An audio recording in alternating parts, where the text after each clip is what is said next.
Thailand, Cambodia మధ్య ఉన్న సరిహద్దు వివాదం పరస్పర దాడులకు దారితీసింది. ఇరు దేశాల మధ్య 817 కిలోమీటర్ల సరిహద్దులో 1907లో ఫ్రెంచ్ వలస పాలన సమయంలో రూపొందించిన మ్యాప్ల కారణంగా అస్పష్టమైన సరిహద్దు గీతల వల్ల దీర్ఘకాల వివాదం కొనసాగుతుంది. ఈ వివాదం ముఖ్యంగా ప్రాసత్తా, మియేన్తోమ్, ప్రేహ్ విహేర్ వంటి పురాతన ఖమైర్ ఆలయాల చుట్టూ కేంద్రీకృతమై ఉండగా తాజాగా ఇరు దేశాలు పరస్పర దాడులు చేసుకున్నారు.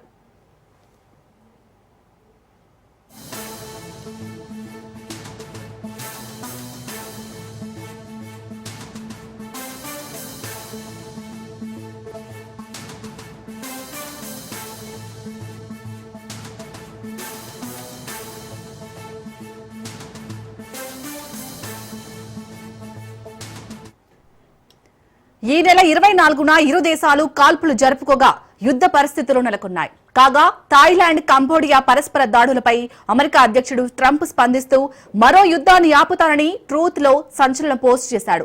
అలాగే ఇరు దేశాల కాల్పుల విరమణకు ఒప్పుకున్నాయని, అమెరికాతో వాణిజ్యం కొనసాగాలంటే ఇరు దేశాలు యుద్ధాన్ని ఆపాల్సిందేనని స్పష్టం చేశారని, తన వార్నింగ్ తో వెంటనే కాల్పుల విరమణకు రెండు దేశాలు అంగీకరించాయని డొనాల్డ్ ట్రంప్ వివరణ ఇచ్చాడు.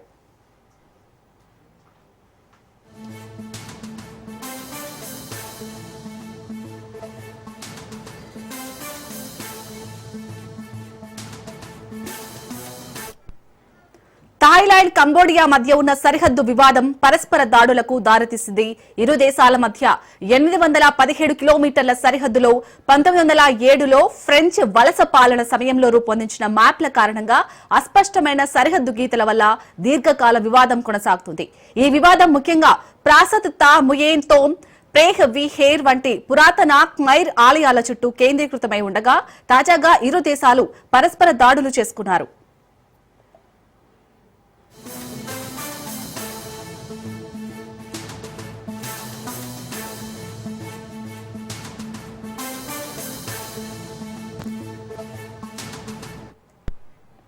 ఈ నెల 24న ఇరు దేశాలు కాల్పులు జరుపుకోగా యుద్ధ పరిస్థితులు నెలకొన్నాయి. కాగా థాయిలాండ్, కంబోడియా పరస్పర దాడులపై అమెరికా అధ్యక్షుడు ట్రంప్ స్పందిస్తూ మరో యుద్ధాన్ని ఆపుతారని ట్రూత్ లో సంచలన పోస్ట్ చేశాడు. అలాగే ఇరు దేశాలు కాల్పుల విరమణకు ఒప్పుకున్నాయని, అమెరికాతో వాణిజ్యం కొనసాగాలంటే ఇరు దేశాలు యుద్ధాన్ని ఆపాల్సిందేనని స్పష్టం చేశారని, తన వార్నింగ్ తో వెంటనే కాల్పుల విరమణకు రెండు దేశాలు అంగీకరించాయని డొనాల్డ్ ట్రంప్ వివరణ ఇచ్చాడు.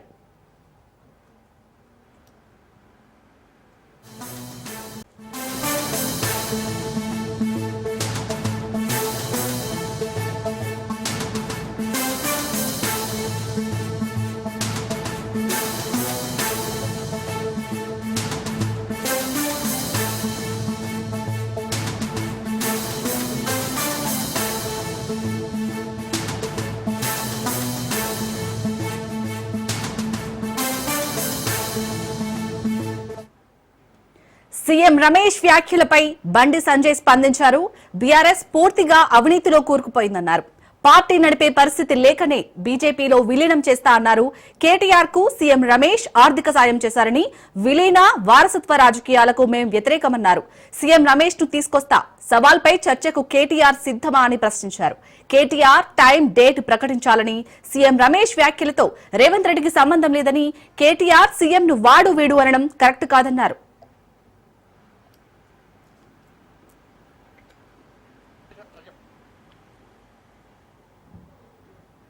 హిందూ ఆలయాలను కూల్చుతున్నారన్న ఆయన జూబ్లీహిల్స్ లో ముస్లిం ఓట్ల కోసమే పెద్దమ్మ గుడి కూల్చారని ఆరోపించారు.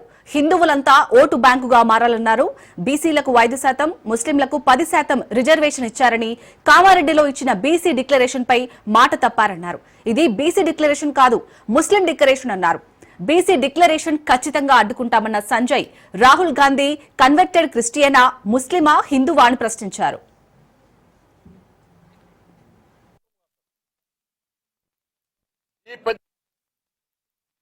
ఈ పెద్దమ్మ గుడి సాక్షి చెప్తున్నాం. మేము 80% హిందువుల రోడ్ బ్యాంక్ అర్థం కాంగ్రెస్ పార్టీ పెద్దమ్మ గుడి కూల్స్తే ఏ విధంగా గుణపాఠం హిందూ సమాజం చెప్తుందో వాళ్ళ చూపడానికి హిందూ సమాజం సిద్ధంగా ఉంది. కమద్దారు రాష్ట్ర ప్రభుత్వం డిమాండ్ చేస్తున్నాను నేను. ఇది మంచి పద్ధతి కాదు. రాష్ట్ర ముఖ్యమంత్రి క్షమాపణ చెప్పాలి. దీని మీద సంబంధిత అధికారులను వెంటనే సస్పెండ్ చేయాలి. కామారెడ్డిలో వీళ్ళు ప్రకటించింది బీసీ డిక్లరేషన్. వాళ్ళ జరుగుతున్నది ఏంది? బీసీలకు 5% మాత్రమే ఇచ్చారు, ముస్లింలకు 10% ఇచ్చారు, బీసీలకు 5% ఇచ్చారు. అది కూడా 5% కాదన్న, అంతకుముందే 34% ఉండే స్థానిక ఎన్నికల్లో స్థానిక సంస్థల రిజర్వేషన్ 34% ఉంటే 32% చేసారు. ఇప్పుడు మళ్ళా ఇంకా 2% తగ్గించారు. సరే, వాళ్ళు చెప్పేదాని ప్రకారము బీసీలకు ఇచ్చింది 5%, ముస్లింలకు ఇచ్చింది 10%. దీన్ని ముస్లిం డిక్లరేషన్ అంటారా, బీసీ డిక్లరేషన్ అంటారా చెప్పండి నాకు. ఈ తెలంగాణ రాష్ట్రంలోని హిందువులను బీసీలను దగా చేసింది, మోసం చేసింది. మీరు ఇప్పుడు ఇచ్చేది ముస్లిం డిక్లరేషన్, బీసీ డిక్లరేషన్ కాదు మీరు అమలు చేసేది. మీరు కామారెడ్డిలో ఆ రోజే మేము ముస్లింలకు 10% రిజర్వేషన్ ఇస్తామని చెప్పి కేవలం హిందువులైన బీసీలకు 5% ఇస్తారంటే ఒక్క సీట్ రాకపోతుండే, మీకు ఒక్కరికి వెళ్ళకపోతుండే. మీరు అమలు చేసేది ముస్లిం డిక్లరేషన్. బీసీల బూచి పేరుతో ముస్లింలకు న్యాయం చేస్తారు, ముస్లింలకు రిజర్వేషన్ ఇచ్చే ప్రయత్నం చేస్తారు, బీసీలకు అన్యాయం చేస్తారు. సిగ్గు లేకుండా కొన్ని బీసీ సంఘాలు వాళ్ళు ఏ ప్రభుత్వం అంటే ప్రభుత్వం కొమ్ము కాస్తారు. సీఎం రమేష్ గారు చెప్పింది వాస్తవము. అసలు ఇంకో విషయం చెప్తా మీకు. ఇవాళ కేసీఆర్ కొడుకు కేసీఆర్ టికెట్ ఇవ్వలే ఫస్ట్ టైం. కేసీఆర్ కొడుకు కేసీఆర్ గారు టికెట్ ఇవ్వలే.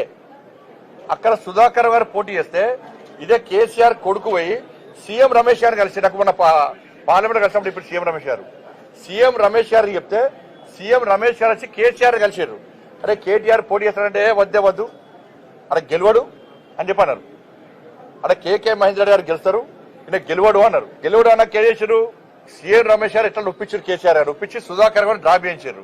అప్పుడు పరిస్థితి ఏంది, కేసీఆర్ పరిస్థితి, కేసీఆర్ కొడుకు పరిస్థితి 3 తల షర్టు, రబ్బర్ చెప్పులు, ఆ ఫోటో చూసినమైతే అది. అప్పుడు సీఎం రమేష్ గారే ఆర్థిక సాయం చేసిండు. సీఎం రమేష్ గారే ఈ కేసీఆర్ కొడుకు ఆర్థిక సాయం చేసిండు. సీఎం రమేష్ గారు చేసే ఆర్థిక సాయంతోనే నువ్వు ఎమ్మెల్యే అయినవు. ఇవాళ ఇది ఫ్యాక్ట్. ఇది బీఆర్ఎస్ నడుపుకోలేని స్థితిలో నువ్వు బీజేపీలో విలీనం చేద్దాం అనుకున్నావు. నరేంద్ర మోడీ గారు నిజామాబాద్ సభ వేదికగా క్లారిటీ ఇచ్చిండు. కేసీఆర్ గారు నారికి వచ్చిండు, నాకు ఆరోగ్యం బాగలేదు, నా కొడుకును ముఖ్యమంత్రి చేస్తా అని చెప్పన్నాడు. నేను క్లియర్ గా మాది వారసత్వ రాజకీయాలకు మేము వ్యతిరేకం. ఇవాళ బీఆర్ఎస్ పార్టీ ఏంది, ఎవరి పార్టీ బీఆర్ఎస్? బిడ్డ, కొడుకు, అల్లుడు, ఇంకా సరగుడు కొడుకు, తండ్రి, వీళ్ళ పార్టీ బీఆర్ఎస్ పార్టీ. ఎట్లా ఒప్పుకుంటాం మేము? దేశంలో కాంగ్రెస్ పార్టీ యొక్క వారసత్వ రాజకీయాల వ్యతిరేకంగా మేము ఫైట్ చేస్తున్నాం.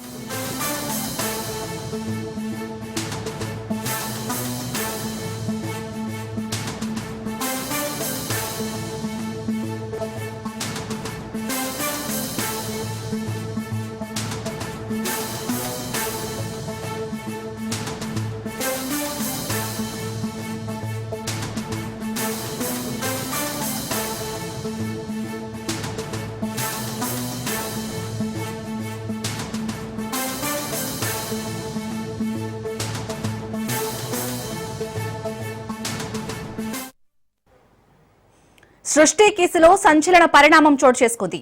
7 నిందితులకు రిమాండ్ విధించారు. 14 రోజుల జ్యుడిషియల్ రిమాండ్ కోర్టు విధించగా 7 చెంచల్గూడ జైలుకు తరలించారు.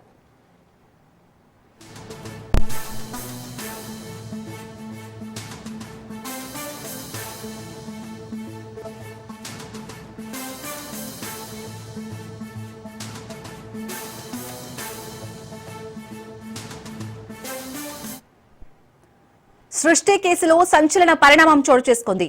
7 నిందితులకు రిమాండ్ విధించారు. 14 రోజుల జ్యుడిషియల్ రిమాండ్ కోర్టు విధించగా 7 చెంచల్గూడ జైలుకు తరలించారు.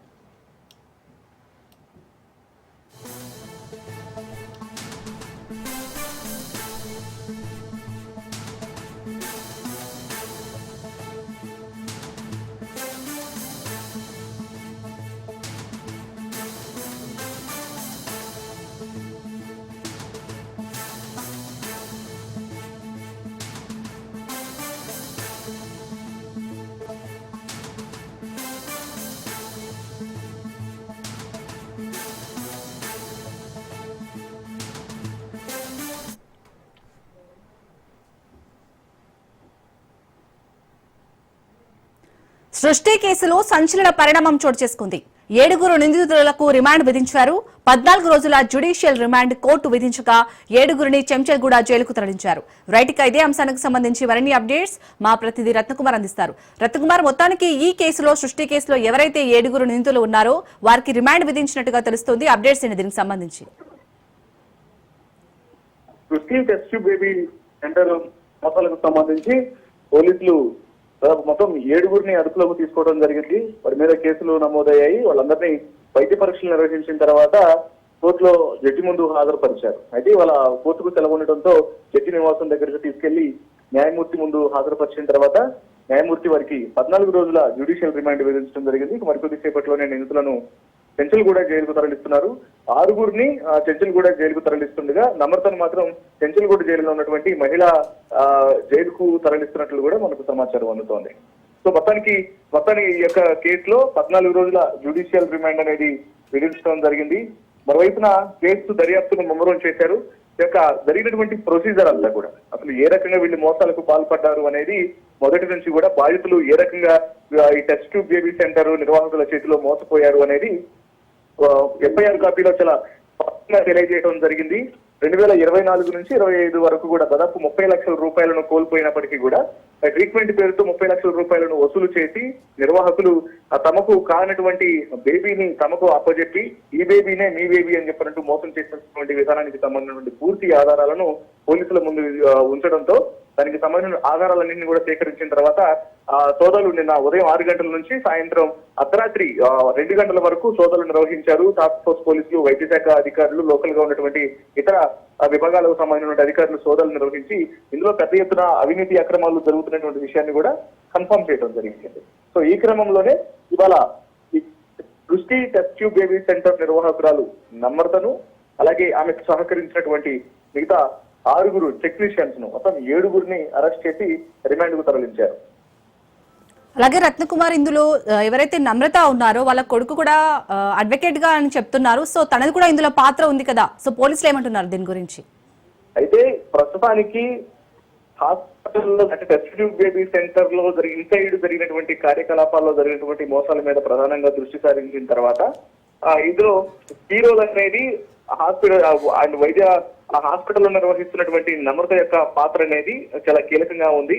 ఆమె మొత్తం కర్మ క్రియ ఉండి మొత్తం వివిధ బ్రాంచ్లలో హైదరాబాద్ బ్రాంచ్ నుంచి, విజయవాడ బ్రాంచ్ నుంచి, అలాగే విశాఖపట్నంలో ఉన్నటువంటి బ్రాంచ్ల నుంచి కూడా ఆపరేషన్స్ నిర్వహిస్తూ ఈ రకమైనటువంటి మోసాలకు పాల్పడుతున్నటువంటి విషయాన్ని నిర్ధారించుకున్న తర్వాత ఆమె మీద కేసు నమోదు చేసి దర్యాప్తులో భాగంగానే ఇందులో ఎవరెవరి పాత్ర ఉందనేది వెలుగులోకి తీసుకొచ్చిన అనంతరం 6 టెక్నీషియన్స్ కు ఆమెకు సహకరించిన విషయాన్ని కన్ఫర్మ్ చేసుకున్న తర్వాత వీళ్ళ మీద కేసులు నమోదు చేసి ప్రస్తుతానికి వీళ్ళని రిమాండ్ చేయడం జరిగింది. ఇప్పుడు కేసు దర్యాప్తులో భాగంగా ఇంకా ఎవరెవరి పాత్ర, ఇప్పుడు ఆమెకు సహకరిస్తున్నటువంటి ఆమె యొక్క కుటుంబీకుల పాత్ర ఎంతవరకు ఉంది, అలాగే ఆమె సెంటర్లలో పనిచేస్తున్నటువంటి ఇతర వైద్యుల యొక్క పాత్ర అనేది ఎంతవరకు ఉందనేది కూడా ప్రజెంట్ ఆరా తీస్తున్నారు. కాబట్టి ఈ యొక్క దర్యాప్తులో మరికొన్ని అరెస్టులు కూడా చూపించినటువంటి అవకాశాలు ఉంటాయి. ఎందుకంటే గత కొన్ని సంవత్సరాల నుంచి 9 ఏళ్ల క్రితము అప్పటికే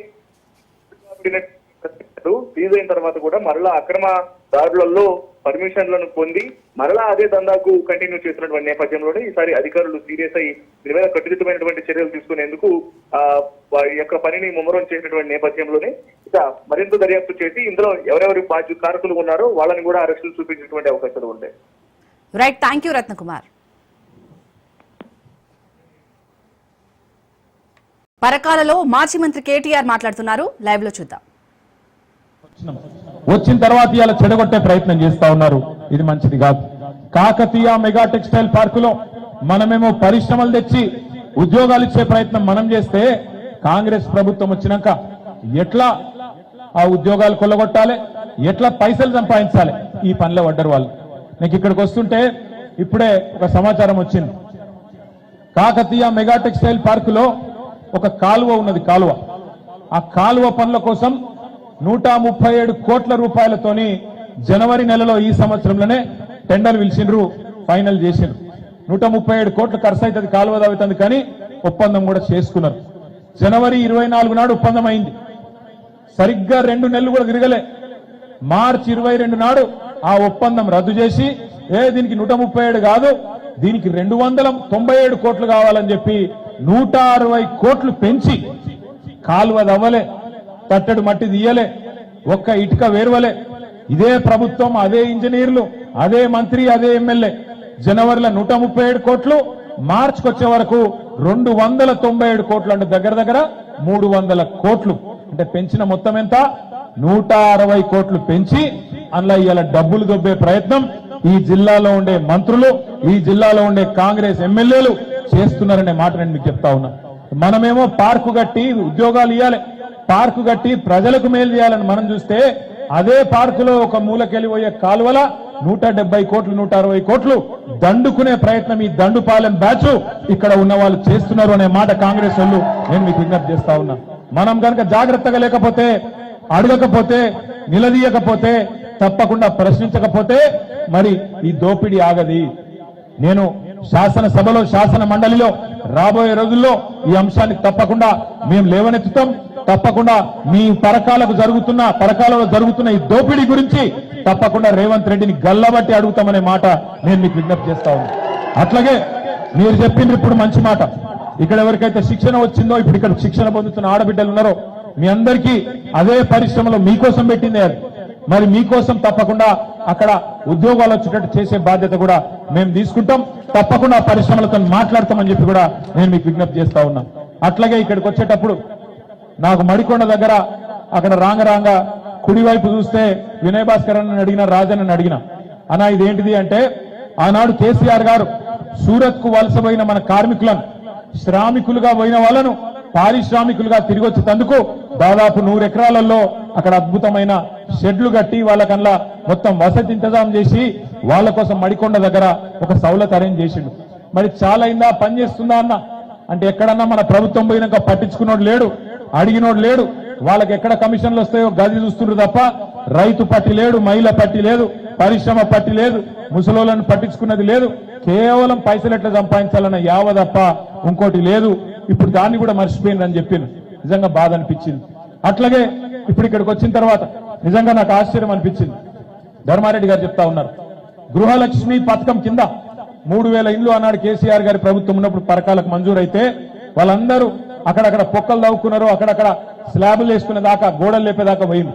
ఇలా వాళ్ళందరినీ సతాయిస్తా ఉన్నారు. అరే మీరు దానికి కావాలంటే పేరు మార్చుకోండి, గృహలక్ష్మి పేరు మార్చుకొని ఇందిరమ్మని పెట్టుకుంటారా, సోనియమ్మని పెట్టుకుంటారా, ప్రియాంక అని పెట్టుకుంటారా, లేకపోతే రేవంత్ రెడ్డి బిడ్డ పేరు పెట్టుకుంటారా, ఏదోడు పెట్టుకోర్రా. పేదోళ్ళ కడుపు ఎందుకు కొడుతున్నారు మీరు, వాళ్ళకెందుకు మీరు ఆగం చేస్తున్నారని చెప్పి ధర్మారెడ్డి గారు మరి అడిగితే స్పందన లేదు. కోర్టుకు పోయిండు మీ అందరి తరఫున, కోర్టుకు పోయి కొట్లాడితే కోర్టు కూడా చెప్పింది ఏదో రకంగా వీళ్ళని ఆదుకోవాలని చెప్తే ఇప్పటిదాకా దాని మీద కూడా స్టడీ సపోర్ట్ లేదు. ఈ ప్రభుత్వాన్ని వదిలిపెట్టం, అసెంబ్లీలో గాని ఈ మండలిలో గాని తప్పకుండా నిలదీస్తాం. మరి ఎక్కడికక్కడ ఈ జిల్లా ఇన్ఛార్జ్ మంత్రి కూడా గృహ నిర్మాణ శాఖ మంత్రి ఉన్నాడు, ఆయనను కూడా కలుస్తాం, ఆయనను కూడా అడుగుతాం. పరకాలలో ఉండే ఆ 3000 మంది గృహలక్ష్మి లబ్ధిదారులు ఎవరైతే ఉన్నారో వాళ్ళకు న్యాయం జరిగేదాకా మేమందరం కూడా మీ ఎంబడ ఉంటాం, ఎవరు భయపడద్దని చెప్పి కూడా నేను కోరుతా ఉన్నా.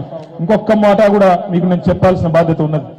ఇవాళ రేపు కాంగ్రెస్ వాళ్ళు ఇంకోటి నేర్చుకున్నారు, 6 గ్యారెంటీలు అని చెప్పి గారడీలు చేసి మొత్తానికి అందరినీ బురిడి కొట్టించి ఆగం చేసింది. ఇక్కడ మా ఆడబిడ్డలు ఉన్నారు, ఏం చెప్పిండు రేవంత్ రెడ్డి అన్నాడు, ఇంట్లో ముసలోళ్ళు ఉంటే ముసలోళ్ళకి పెన్షన్ ఎంత అన్నాడు, కాంగ్రెస్ వస్తే ఎంత అన్నాడు, 4000 ఇస్తా అన్నాడు.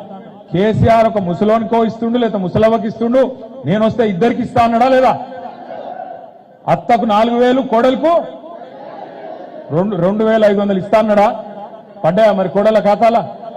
పరకాలలో ఏమైనా స్పెషల్గా ఇచ్చిండా ప్రకాష్ రెడ్డి? ఇయలే కదా. ఎంత బాకీ ఉన్నాడు మరి మీకు? 20 నెలలు అయింది ప్రభుత్వం వచ్చి, ఎంత బాకీ ఉన్నాడు? ఒక్కొక్క నెలకు 2500, 20 నెలలు ఎంత బాకీ? ఒక్కొక్క ఆడబిడ్డకు రాష్ట్రంలో రేవంత్ రెడ్డి గారు ఈ ప్రభుత్వం 50,000 రూపాయలు బాకీ ఉన్నది. గల్లవట్టి అడుగుండ్రి, గల్లవట్టి ఓట్ల కోసం మళ్ళొస్తే ఏమాయ కొడుక బాగా చెప్తివి, 100 రోజులు అంటివి, 6 గ్యారెంటీలు అంటివి, ఏడవైనాయి నీ 6 గ్యారెంటీలు అనుండ్రి, అడుగుని కుల్లా అడుగుండ్రి. రెండో మాట ఏం చెప్పిండు, కేసీఆర్ లగ్గం చేసుకుంటే 1,00,000 ఇస్తుండు, నేను మీదికెళ్ళి తులం బంగారం ఇస్తానన్నాడు. ఇస్తానడా లేదా? వచ్చినాయి ఆ తులం బంగారం? నేను ముందే చెప్పిన వీళ్ళు లంగాలు కాంగ్రెస్ వాళ్ళు మంచోళ్ళు కాదు, నమ్మకుండ్రి. తులం బంగారం కాదు, తులం రోల్డ్ గోల్డ్ కూడా ఇవ్వడం చెప్పిన నేను మీకు. ఇక మీరు కొంతమంది ఆశపడ్డారు, బంగారం అనే వరకు సెంటిమెంట్ ఉంటుంది నాకు తెలుసు, సెంటిమెంట్ కోసం కొంతమంది ఏమో దబ్బని ఇస్తాడేమో చెప్పలేం కదా అని కొంతమంది ఆశపడ్డారు, గుద్దిరు. ఇలా ఆ పని చేసిన పాపానికి ఉన్నది పోయింది మొత్తం. రైతు బంధు 10,000 తీసి 15,000 చెప్తా అన్నాడు, ఇచ్చిండా 15,000? 2 కాలాలు 2 పంటలకు రైతు బంధు ఎగ్గొట్టిండు. కేసీఆర్ ఉన్నప్పుడేమో మీకు నాట్లప్పుడు పడుతున్న రైతు బంధు టింగు టింగు అనుకుంటా, ఇవాళ ఓట్లప్పుడు పడతాను. ఓట్లు వస్తేనే రైతు బంధు, ఓట్లు లేకపోతే మళ్ళీ రైతు బంధు గాయబ్, మళ్ళా దొరకరు వీళ్ళు.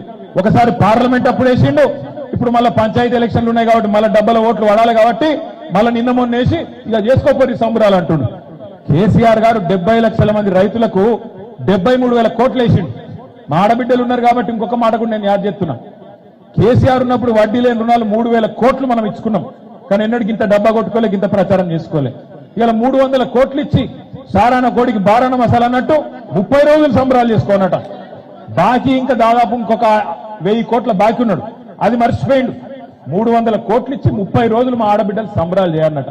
దయచేసి నేను మిమ్మల్ని ఒకటే కోరుతున్నా, మనకు మోక దొరికినప్పుడే వాత పెట్టాలి. ఇవాళ మోక దొరికింది, మీ ఇంటి ముంగడికి వస్తారు మళ్ళా కాంగ్రెస్ వాళ్ళు వచ్చి అవ్వ అంటారు, అక్క అంటారు, చెల్లె అంటారు, వదినే అంటారు, మరదలు అంటారు, వరుస కలుపుతారు. మేము ఉన్నాం కదా నీకెందుకు అంటారు. నువ్వు గట్టికినకపోతే నీకు ఇందిరం ఇల్లియా, నీ పెన్షన్ కట్ చేస్తా, నీ కార్డు తీసేస్తా అని బెదిరిస్తారు. వాని అయ్యా జాగీర్ కాదు, రేవంత్ రెడ్డి తాత సొమ్ము కాదు, ఇది మనది, తెలంగాణ ప్రజల సొత్తు. అందులో వరంగల్ ఆడబిడ్డలతో పెట్టుకుంటే మీరు ముందే సమ్మక్క సారక్కకు మీరు వారసురాళ్ళు, కాకతీయ రాణి రుద్రమదేవికి వారసురాళ్ళు మీతో పెట్టుకోరు వాళ్ళు. కానీ దబ్బన పెట్టుకుంటే ఇంట్లో మళ్ళా సరాతం మరలేసి 2 జరుస్తే ఎక్కడోడక్కడ కాంగ్రెస్ ఉరికిపోతాడు. నేను ఒక్కటే అంటున్నా, సందు దొరికినప్పుడు కర్రు కాల్చి వాత పెట్టకపోతే మళ్ళా దొరకరు. మళ్ళా 3 ఏళ్ళు ఉన్నది ఎలక్షన్, ఇప్పుడు చూసుకోవాలి, ఇప్పుడు అడగాలి ఇస్తావా లేదా, 2500 ఎప్పుడు ఇస్తావు, నా బిడ్డకు స్కూటీ ఇస్తాను ఎప్పుడు ఇస్తావు, నా కొడుకుకు విద్యా భరోసా కార్డు ఇస్తాను ఎప్పుడు ఇస్తావు, మా అత్తకు 4000 పెన్షన్ అన్నావు ఎప్పుడు ఇస్తావు, ఒక్క ఫ్రీ బస్సు పెట్టంగానే సరిపోదు, మిగతాయి కూడా పెట్టు, ఎప్పటి నుంచి పెడతావో తారీఖు పెట్టు, అట్లయితే మాట్లాడుతా అనాలి తప్ప అగాధం ఓటేయద్దు, నమ్మి మోసపోవద్దు. నేను మీకు చెప్తా ఉన్నా, ఒకటే కోరుతా ఉన్నా, ఈ స్థానిక సంస్థల ఎన్నికల్లో మా నాయకులందరూ ఇంటింటికి వస్తారు, గ్రామ గ్రామానికి వస్తారు, వాళ్ళని ఆదరించండి, కడుపులో పెట్టుకోండి. వచ్చింది వాళ్ళు కాదు, కేసీఆరే మీ ఇంటికి వచ్చింది అనుకోవాలి, కేసీఆరే మీ దగ్గరకు వచ్చింది అనుకోవాలి. మరి ఏ గులాబీ కండువా కప్పుకున్న అన్న వచ్చినా తమ్ముడు వచ్చినా మా ఇంటికి మా కేసీఆర్ వచ్చింది అనుకొని కడుపులో పెట్టుకొని వాళ్ళని కడుపు నిండా ఆశీర్వదించి పంపండి. మొత్తం ఇలా ఆటలాడుతున్న అధికారులు, ఇంతకుముందు అన్న చెప్తుంటే ఆ విషయం నాకు తెలియదు, ఎరువుల బస్తాల కోసం కూడా కొట్టుకునే అవసరం ఉన్నదా ఇవాళ? కేసీఆర్ ఉన్నప్పుడు ఆ పరిస్థితి ఉండేనా? కేసీఆర్ ఉన్నప్పుడు జనవరి నెల ఫిబ్రవరి నెలనే దేశంలో ఎవడు అడగనప్పుడు ఎరువులన్నీ కొనిపెట్టి తెచ్చి బఫర్ స్టాక్ పెట్టి మీకు టైంకి అందిస్తుండే. అందుకే కేసీఆర్ ఉన్నప్పుడు చెప్పుల వరుసలు లేవు, కేసీఆర్ ఉన్నప్పుడు ఆధార్ కార్డులు పట్టుకొని యూరియా దుకాణం ముంగట నిలిచిన దుస్థితి లేకుండే. ఇలా ఏంది పరిస్థితి? ఇప్పుడు ఇక్కడికి వస్తుంటే నాకు శ్రీనివాసరెడ్డి చెప్తున్నాడు, పరకాల టౌన్ లో మున్సిపాలిటీల ఆడ మొత్తం దగ్గర 100-150 మంది లైన్లో నిలబడ్డారు. సింకులు పడుతుంటే లైన్లో వణుక్కుంటే నిలబడ్డారు. ఇంకోదికి ఇప్పుడే అది ఇక్కడ సంగెం మండలమా, సంగెం నల్లబెల్లిలో ఎంత అన్యాయం అది. భర్త లేడు ఇంట్లో, కొడుకు లేడు, వాళ్ళ పేరు మీద ఆధార్ కార్డు పెట్టి 2 అదనపు బస్తాలు తెచ్చుకుంటే అది జైల్లో పెట్టేంత పాపమా? సిగ్గుందా ఈ ప్రభుత్వానికి? టైంకు యూరియా ఇయ్యలేరు, యూరియా ఇచ్చే ముఖం లేదు, కానీ పెద్ద పెద్ద మాటలు పెద్ద పెద్ద డైలాగులు కొడతా ఉన్నాడు ముఖ్యమంత్రి. 1 కోటి మంది ఆడబిడ్డలను కోటీశ్వరులను చేస్తారట. వాడు కోటీశ్వరులను చేసేది ఉందా కానీ మనకు నెలకు 2500 ఇస్తే వాడే గొప్పోడు. మీరు దయచేసి యాదికి పెట్టుకోండి, 1 కోటి మందిని కోటీశ్వరులు చేస్తారట ఈయన. ఇక మిగతా మాటలు ఎట్లయితే కోటలు దాటినాయో ఇవి కూడా గట్లనే దాటుతాయి. అందుకే నేను మొన్న సిరిసిల్ల పోయినా, ఆఖరికి ఇది ఒక్క ముచ్చట చెప్పి నేను బంద్ చేస్తా. సిరిసిల్ల పోతే అక్కడ ఒక తాత కలిసిండు, రైతు. ఏం తాత ఇట్లున్నావు అంటే, ఏం చెప్పాలనే, పాలిచ్చే బర్రె నాయక పక్కకు పెట్టి తన్నే దున్నపోతుంది తెచ్చుకున్నాం, ఏం చేయాలి, ఇప్పుడు తంతుంది పాడుతాం, ఏం చేస్తాం, ఇంకో 3 ఏళ్ళు భరించాలి కదా అన్నాడు. మనకు ఆ కర్మ లేదు, 3 ఏళ్ళు భరించే కర్మ లేదు. మీరు స్థానిక సంస్థల ఎన్నికల్లో మీరు సరిగ్గా తీర్పునిస్తే మళ్ళా గులాబీ జెండా ఎగురితే తెల్లారి నుంచి ఇలా నాటకాలు ఆడుతున్న పోలీస్ అధికారులు తెల్లారి నుంచి మరి ప్రభుత్వం కూడా వెంటనే దిగొస్తుంది. పథకాలు అమలు చేయకపోతే ఈ బలుగుతుందని అర్థమైతే ప్రభుత్వం కూడా వెంటనే పనిచేస్తుంది. లేకపోతే గిదే కమిషన్లు గదే దోపిడి, కాకతీయ టెక్స్టైల్ పార్క్ ఎట్లా దోసుకోవాలి, ఇంకోటి ఎట్లా దోసుకోవాలి, ఇంకోటి ఎట్లా దోసుకోవాలా, అదే పని. ఆఖరికి ఇంకొక మాట చెప్పి నేను ముగిస్తాను. ఇప్పుడు ధర్మారెడ్డి గారు ఒక లెక్కిచ్చిండు, పోయిన ఎన్నికల్లో పరకాల నియోజకవర్గంలో సామాజిక న్యాయం ఎట్లా చేసిండో ధర్మారెడ్డి గారు చెప్తా ఉన్నాడు. పరకాలలో మొత్తం 55 ఎంపీటీసీలు ఉన్నాయి ఈ నియోజకవర్గంలో. ఆనాడు పోయిన ఎన్నికల్లో 55 ఎంపీటీసీలుంటే 32 ఎంపీటీసీల్లో బీసీ సోదరులు నిలబెట్టి 58.15% ఆనాడే రేవంత్ రెడ్డి ఇంకా గాఢ నిద్రలో ఉన్నప్పుడే 58.15% ఎంపీటీసీలలో బలహీన వర్గాలకు పరకాలలో టీఆర్ఎస్ పార్టీ అవకాశం ఇచ్చింది. సర్పంచులు 109 మంది ఉంటే అందులో 49 మంది, అంటే దగ్గర 45% ఆనాడే బలహీన వర్గాల సోదరులకు ఇచ్చి గెలిపించుకున్న పార్టీ టిఆర్ఎస్ పార్టీ. 6 మండలాలుంటే 6 జెడ్పీటీసీలకు గాను 3 మరి బలహీన వర్గాలకు ఇచ్చి 50% బలహీన వర్గాలకు ఇచ్చుకున్న పార్టీ బీఆర్ఎస్ పార్టీ. అట్లాగే ఎంపీపీలు 6 ఉంటే 3 బలహీన వర్గాలకు ఇచ్చుకొని 50%. అంటే ఎంపీటీసీల్లో 58.15%, సర్పంచుల్లో 45%, జెడ్పీటీసీ ఎంపీపీల్లో 50% మనం ఇదివరకే ఇచ్చుకున్నాం. ఇవాళ నువ్వు రిజర్వేషన్ పేరిట డ్రామాలు ఎన్ని చేసినా పర్కాలలో ఉన్న లెక్కనే మొత్తం రాష్ట్రం అంతటా కూడా కుడి ఎడమ గంతకే ఉన్నది. ఎప్పటికప్పుడు టిఆర్ఎస్ పార్టీ గతంలోనే బీసీలకు న్యాయం చేసింది, రేపు కూడా చేస్తుంది. స్థానిక సంస్థల ఎన్నికలు ఎప్పుడొచ్చినా తప్పకుండా ఇదే దామాషా ప్రకారం రాష్ట్రం అంతటా కూడా మరి సామాజిక న్యాయం చేసే బాధ్యత కేసీఆర్ గారి సైనికులుగా